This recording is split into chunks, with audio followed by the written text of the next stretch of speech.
Hello students. आज हम second unit शुरू करने जा रहे हैं बीएससी पार्ट थर्ड के लिए ईथोलॉजी। मैं अर्चना खंडेलवाल।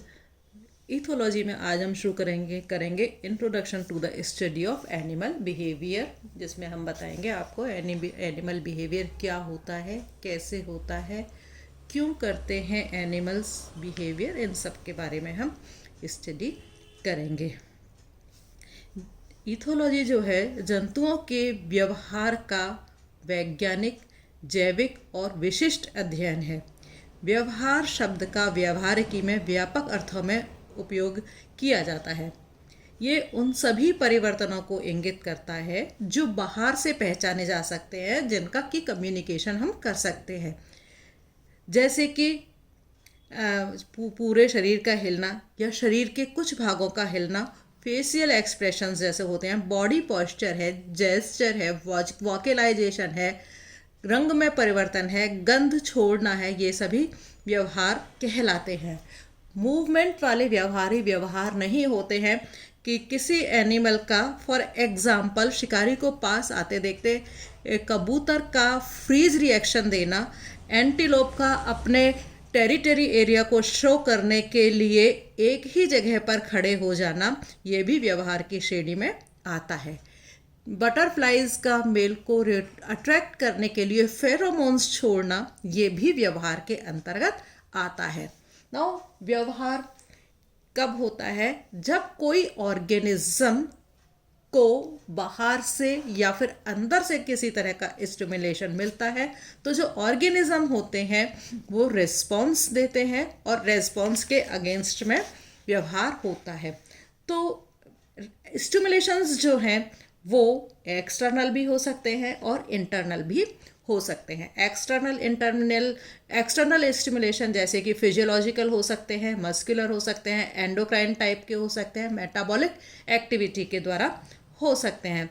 जबकि एक्सटर्नल स्टिमुलेशंस जो हैं वो टेम्परेचर की वजह से हो सकते हैं, humidity, pH, taxes, air, temperature, इन सब की वजह से एक्सटर्नल स्टिमुलेशंस हो सकते हैं। तो इन स्टिमुलेशंस के अगेंस्ट में कोई भी एनिमल या ऑर्गेनिज्म रिस्पॉन्स देता है और रिस्पॉन्स के अगेंस्ट में बिहेवियर करता है। नाउ ईथोलॉजी वर्ड जो है वो दो शब्द ग्रीक लैंग्वेज से लिया गया वर्ड है, जो कि दो शब्दों से मिलकर के बना हुआ होता है। ईथोस मीन्स हैबिट या आदत, और लॉज मीन्स स्टडी करना, मीन्स व्यवहार की स्टडी करना ईथोलॉजी कहलाता है। इसके शब्द का सही अर्थों में सबसे पहले उपयोग निको टिनबर्जन नाम के साइंटिस्ट ने 1950 में किया था। पहले ईथोलॉजी को और साइकोलॉजी को डिफरेंशिएट साइंटिस्ट नहीं कर पाए थे। बाद में पता चला कि बिहेवियर एक अलग तरह की स्टडी है और इकोलॉजी जो है वो एक अलग तरह की स्टडी होती है। नाउ अब सवाल ये उठता है कि हमें व्यवहार करने की क्या ज़रूरत है? यूँ तो हम सभी जो हैं थोड़े बहुत व्यवहार के बारे में विशेषज्ञ होते हैं, क्योंकि हम किसी भी व्यक्ति के चलने से, बोलने के तरीके से, भौहें चढ़ाने से, उसके मुस्कुराने से, शर्माने से, हम चेहरे के जो उनके जो सूक्ष्म जो चेंज होते हैं, उसके जो मूड है, उसके बारे में हमें जानकारी मिल जाती है। इसी तरह से एनिमल्स में भी हम पता लगा लेते हैं कि जो एनिमल है वो कब गुस्से के मूड में है, कब वो प्यार के मूड में है। मीन्स पालतू जो एनिमल्स होते हैं या घरेलू एनिमल्स के व्यवहार के बारे में, जो उनके पेट मालिक होते हैं वो उनके व्यवहार के बारे में स्टडी करते हैं और उनको पता होता है कि कोई भी एनिमल किस तरह से कब व्यवहार करता है ना। प्रश्न ये है कि हमारे प्राणी विज्ञान हम स्टडी हम क्यों कर रहे हैं एनिमल बिहेवियर की? तो ये जानना ज़रूरी है, क्योंकि ज़्यादातर लोग चाहे वो एनिमल्स को पालें या फिर ना पालें, लेकिन एनिमल्स के संपर्क में रहते हैं। तो ये ज़रूरी है कि शिकारी को ये पता हो कि वो शिकार के जो तौर तरीके हैं उनके बारे में जानकारी उनको हो। एंड कुछ जो किसान होते हैं वो अपने बाड़े में जिन जानवरों को पालता है उनकी आदतों के बारे में जानकारी किसान को होना ज़रूरी है। इसके अलावा पशु प्रजनन जैसे होता है, पोल्ट्री कीपिंग है, पिगरीज है, फिश कल्चर है, मधुमक्खी पालन है, रेशम कीट पालन है, इन सब में भी जब तक हमें एनिमल के व्यवहार के बारे में अध्ययन स्टडी नहीं करेंगे तब तक उनको पालना आसान नहीं होता है। ये सभी हमें फ़ायदा देने वाले जीव हैं। इसके अलावा फसलों को नष्ट करने वाले जो जीव होते हैं जैसे कि रोडेंट्स वगैरह हैं, इनके बारे में भी हमारे को जानकारी होनी चाहिए। घरों में पाए जाने वाले तिलचट्टे होते हैं, दीमक होते हैं, हम उनको घरों से दूर रखना चाहते हैं तो हम उनको अपने घर से दूर कैसे रख सकते हैं, इसके लिए भी हमें उनके व्यवहार की जानकारी होनी चाहिए। तो ये ज़रूरी है कि हम एनिमल्स की उनके व्यवहार को समझें, उनके इकोलॉजी को समझें, जिससे कि हम उनकी भावी पीढ़ियों के संरक्षण का भी अरेंजमेंट हम कर पाएँ और हम उनसे बराबर लाभ भी प्राप्त करते रहें। तो अब ना ये प्रश्न हमारे भी दिमाग में उठता है कि जंतु किस तरह से व्यवहार करता है। कोई भी एनिमल छोटे से छोटा हो या बड़े से बड़ा हो, वो व्यवहार करता है। एक यूनिसेल्युलर प्रोटोजोआ जो है, अमीबा भी वो भी अपने व्यवहार को शो करता है, लेकिन हर एक परिस्थितियों में उनका व्यवहार अलग अलग तरह का होता है और अपने को व्यवहार के अकॉर्डिंग वो ढाल लेते हैं। तो जैसे कि फॉर एग्जांपल बैक्टीरिया जैसे है कि यदि उसको कल्चर मीडियम में एसिड की बूंद डाल दें तो वो दूर भागते हैं। अमीबा की जो सतह है वो भी व्यवहार में अपना पॉजिटिव और नेगेटिव जो इफ़ेक्ट्स हैं वो उनको बताती हैं। तो फॉर एग्जांपल हम फिश का एक कल्चर लें, मेल स्टिकल बैग का हम यदि कल्चर वो एग्जांपल लेते हैं तो हमने वो बहुत अच्छा एग्जांपल है व्यवहार का, क्योंकि मेल स्टिकल बैग फिश जो है वो आदतन जो तालाब का जो बॉटम होता है वो उस पर खरपतवार और एक नलकाकार घोंसला वो बनाता है और उसमें फिर वो एक या एक से अधिक फीमेल्स को ला करके वहाँ पर वो उनको ब्रीडिंग करवाता है और उसके एग्स का फर्टिलाइजेशन फिर वो करता है। जैसे जैसे एग्स में टाइम निकलता है वो उनकी पहले चारों तरफ घूम के रखवाली करता है और उनको एरिएशन के लिए अपने पेक्टोरल फिन्स जो होते हैं उनके वो सहायता करता है। जैसे जैसे समय निकलता जाता है यदि पेक्टोरल फिन्स की हवा से कम पहुंच पाती है, अंडर तक हवा कम पहुंच पाती है, तो वो जो है उनका जो नेस्ट बनाया है उसमें वो फिर छेद कर देता है जिससे कि ऑक्सीजन जो है आसानी से हो जाए। तो यदि यहाँ पर इस मेल स्टिकल बैग को हटा दिया जाए तो जाहिर है कि वो अंडे मर जाएंगे क्योंकि उनको प्रॉपर ऑक्सीजन वहाँ पर नहीं मिल पाएगी। तो वास्तव में जंतु व्यवहार क्यों करते हैं, सीधा सा बात है कि जंतु खाते हैं, पीते हैं, लड़ते हैं, भागते हैं, खतरों से भागते हैं, सीमित संसाधनों में अपना जीवन यापन करते हैं, शिशु की देखभाल करते हैं, भोजन देते हैं, स्वजातियों को सहयोग देते हैं। ये सब वो काम क्यों करते हैं?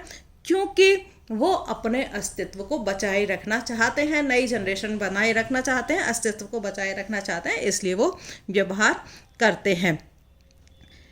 तो जंतु के व्यवहार करने के मेन दो कारण होते हैं, एक तो होता है प्रॉक्सिमेट कारण और दूसरा होता है अल्टीमेट कारण। फॉर एग्जाम्पल हम कहें कि कुत्ता क्यों खाता है, तो सिंपल जवाब है उसको भूख लगती है वो इसलिए खाता है। लेकिन ये प्रॉक्सिमेट कारण है कि भूख लगने पर कुत्ता खा रहा है, वास्तव में वो खाना इसलिए खाता है क्योंकि वो जिंदा रहना चाहता है, सर्वाइवल रहना चाहता है, अपने अस्तित्व को बचाना चाहता है, अपनी आगे की जनरेशन्स को बनाए रखना चाहता है जिससे कि वो जीवित रह सके।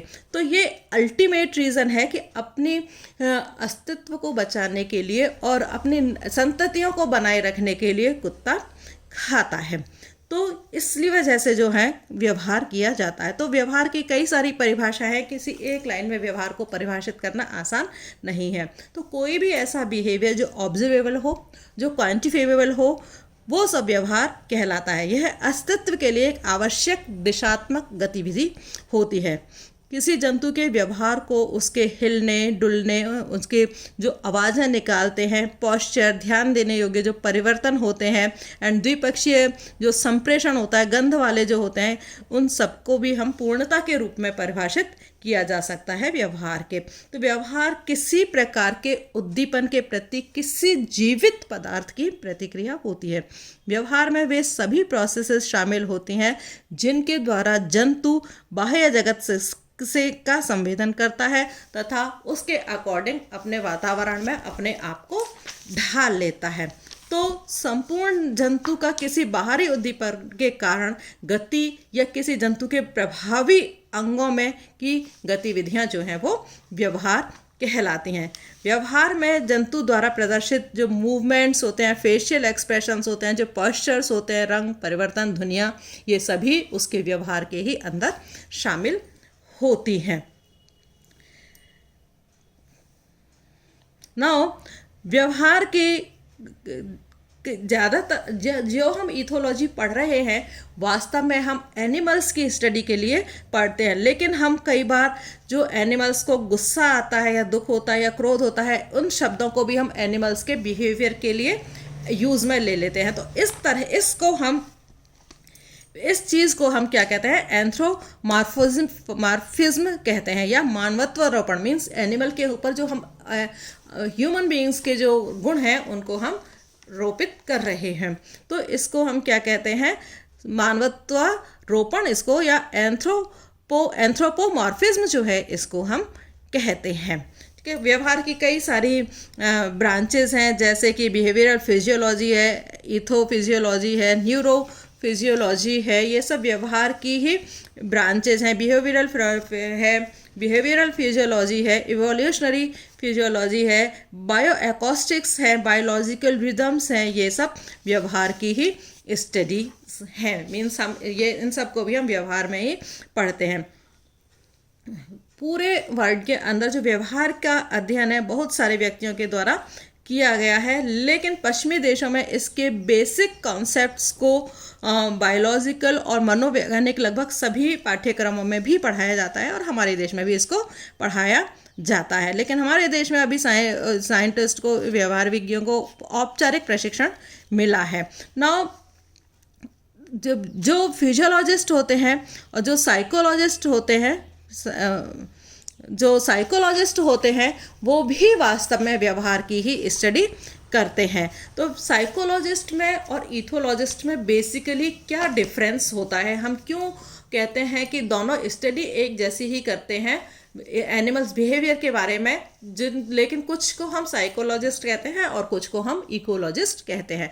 तो साइकोलॉजिस्ट कौन होते हैं? साइकोलॉजिस्ट हम उनको कहते हैं जो कि प्रयोगशाला में ही विशेष रूप से बनाए गए जो बॉक्सेस होते हैं, भूल भुलैया टाइप, उन इंस्ट्रूमेंट्स पर काम करते हैं। मीन्स वो एनिमल्स को बंधक बना करके रखते हैं, अपने लैब में रखते हैं और वहीं पर उनकी स्टडी करते हैं। कुछ खास एनिमल्स जैसे बिल्ली, चूहे, बंदर, कबूतर, चिंपैंजी, इनके ऊपर ही वो स्टडी करते हैं, और ज़्यादातर उनकी स्टडी फीडिंग, भावनाओं से संबंधित और लर्निंग पर केंद्रित रहती है।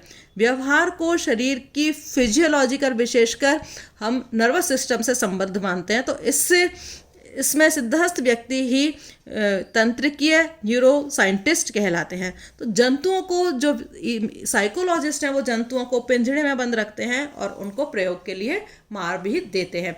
लेकिन जो इथोलॉजिस्ट होते हैं वे जंगल में जाकर के, अभयारण्यों में जाकर के कैमरा, दूरबीन और स्टॉप वॉच आदि के साथ में काम करते हैं। दूसरे जंतुओं में उनके जो नेचुरल हैबिटेट होती है वहाँ पर जाकर के वो व्यवहार की स्टडी करते हैं। एंड व्यवहार में चींटी से लेकर हाथी तक, जिराफ मीन्स और से लेकर के अमीबा तक, छोटे से छोटे और बड़े से बड़े जंतु की स्टडी जो है वो बिहेवियर के अंदर की जा सकती है। एंड जो दृश्य गतिविधियां होती हैं जिन्हें व्यवहार से अनेक प्रकार से उन्हें हम सम्मिलित कर सकते हैं। इसके अलावा जंतु जो हैं वो अपने जो नेचुरल एनवायरनमेंट पर रहते हैं, प्रकृति में स्वच्छंद विचरण करते हैं, हम वहीं पर ही हम उनके व्यवहार की स्टडी करते हैं और हम उन्हें मारने की कोशिश, व्यवहार जो इथोलॉजिस्ट हैं वो जंतुओं को मारते नहीं हैं। तो ये डिफरेंस है बेसिक कि इथोलॉजिस्ट में और साइकोलॉजिस्ट में। जो साइकोलॉजिस्ट हैं उनके जो साइंटिस्ट ज़्यादातर फेमस हैं, स्किनर हैं, हैरी एफ आर्लो है, पावलोव है, हैस है, थॉर्नडाइक हैं। इन्होंने एज ए साइकोलॉजिस्ट बहुत अच्छा काम किया है, जबकि कार्ल वन फ्रिश हैं, लॉरेंज हैं, निको टिनबर्जन है, हैस, थॉर्नडाइक है, शेरिंगटन है, ये सब क्या है, इथोलॉजिस्ट हैं जिन्होंने व्यवहारिकी में बहुत अच्छा काम किया है। तो स्किनर ने रिवार्ड जो है, प्रतिफल के बारे में उन्होंने बताया था कि कोई भी जब एनिमल को फ़ायदा मिलता है तभी वो वापस से उस काम को करता है। इसको हम स्किनरेरिया फिजियोलॉजी इसको हम कहते हैं। इसके अलावा जो हैरी एफ हॉर्लो ने बताया था कि यदि मादा और शिशु के संबंध के बारे में उन्होंने मादा और शिशु के संबंध के बारे में बताया था उन्होंने कि यदि बचपन में ही बच्चे को मदर से अलग कर दिया जाता है तो वो फिर अलग तरह का व्यवहार करता है, वयस्क होने पर भी वो असामान्य व्यवहार करता है। पावलोव ने कंडीशनड रिफ्लेक्सेस जो होते हैं उनके ऊपर स्टडी की थी। इसके अलावा हैस, हाइंड, थॉर्नडाइक, शेरिंगटन, इन लोगों ने भी जंतु के व्यवहार के बारे में स्टडी की थी। नाउ हिस्ट्री क्या है इनकी, तो हिस्ट्री सबसे पहले एरिस्टोटल ने अपनी बुक हिस्टोरिया एनिमलाई में व्यवहार के बारे में उन्होंने बताया था। विलियम हार्वे नाम के साइंटिस्ट ने पक्षियों के प्रजनन, निरण और उनके ऊष्मायन के व्यवहार की स्टडी की थी। गैलन ने जंतुओं के कार्यकलापों का व्यापक अध्ययन किया था। सबसे पहले जो व्यवहार के बारे में जानकारी दी थी वो फेमस चार्ल्स डार्विन के द्वारा किया गया था। उन्होंने अपने प्राकृतिक वर्ण के सिद्धांत ने प्राणी व्यवहार को के जो इवोल्यूशनरी अर्थों में समझे जा सकने की पृष्ठभूमि सबसे पहले उन्होंने ही तैयार की थी। चार्ल्स डार्विन ने अपनी कई सारी किताबें लिखी थी। उन्होंने एनिमल्स के जो इंस्टिंक्ट बिहेवियर होते हैं उनके बारे में भी उन्होंने बताया था। तो चार्ल्स डार्विन ने the expression of emotion in man and animals 1872 में उन्होंने इस बुक को लिखा था। इसके अलावा डार्विन ने the descent of man and selection in relation to sex and origin of species नाम की जो बुक्स हैं वो भी चार्ल्स डार्विन के द्वारा ही लिखी गई हैं। एंड मेंडल के को भी व्यवहार आनुवंशिकी के नियमों को मिला था। जॉन रोमेंसिस ने भी एक बुक लिखी थी जिसका नाम है एनिमल इंटेलिजेंस। इसके अलावा जॉन रोमेंसिस ने 1884 में जो बुक लिखी थी मेंटल इवोल्यूशन इन एनिमल्स और एक और किताब लिखी थी मेंटल इवोल्यूशन इन मैन। तो स्टूडेंट्स ये बुक्स के नाम मैं इसलिए बता रही हूँ क्योंकि एग्ज़ाम में इन बुक्स के नाम पूछ लिए जाते हैं। किस साइंटिस्ट ने कौन सी बुक लिखी थी इसके बारे में पूछ लिया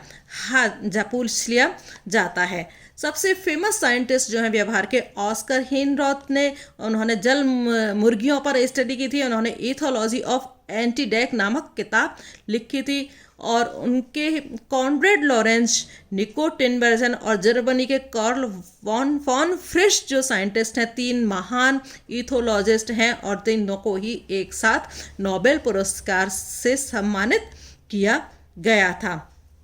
नाउ इनकी थोड़ी सी डिटेल हमें बतानी है कि तीनों साइंटिस्ट ने किन एनिमल्स पर काम किया था और उन्होंने बुक्स जो हैं वो कौन कौन सी लिखी थी। तो इन साइंटिस्ट के बुक्स जो लिखी हैं उनके नाम भी आपको पता होना चाहिए।